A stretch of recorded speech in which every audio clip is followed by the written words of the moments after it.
Hello जी, अस्सलाम वालेकुम। This is Jawad और आप देख रहे हैं बिब्योल टॉक्स। तो फ्रेंड्स, आज की इस वीडियो में मैं आप लोगों के लिए लाया हूँ ओप्पो का A15।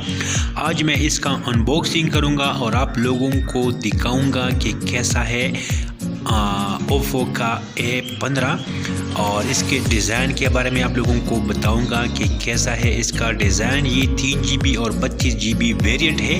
तो सबसे पहले हम बॉक्स को ओपन करते हैं। तो बॉक्स को ओपन करने के बाद हमें मिलता है बॉक्स के अंदर कुछ बुकलेट और पेपर है और इसके साथ वारंटी कार्ड भी है और इसके अलावा इसमें पेन इजेक्शन टूल और बहुत ही नरम प्यारा सा खूबसूरत सिलिकॉन केस है। इसके बाद हम आगे बढ़ते हैं बॉक्स की तरफ। तो इसके बाद हमें मिलता है डिवाइस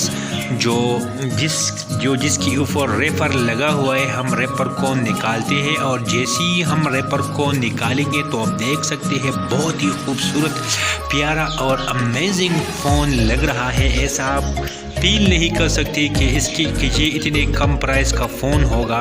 तो हम फ़ोन को टर्न ऑन करते हैं और जैसे ही हम फ़ोन को टर्न ऑन करेंगे तो फ़ोन को हम साइड पर रखते हैं। इसके बाद हम बॉक्स के अंदर देखते हैं तो हमें एक चार्जर और एक USB केबल मिलता है।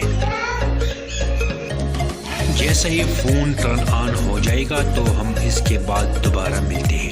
तो आप देख सकते हैं फ़ोन हमारा टर्न ऑन हो चुका है। इसका सेटअप भी मैंने कर लिया है, लेकिन आप देख सकते हैं ये फ़ोन है जिसकी बैक साइड पर फिंगरप्रिंट है और नीचे साइड पर एक हेडफोन जैक है, एक स्पीकर ग्रिल है और इसके अलावा चार्जिंग पोर्ट है। तो राइट साइड पर आपको सिर्फ सिम इजेक्शन टूल मिलता है और राइट साइड पर आप देख सकते हैं एक पावर की है और इसके अलावा वॉल्यूम अप डाउन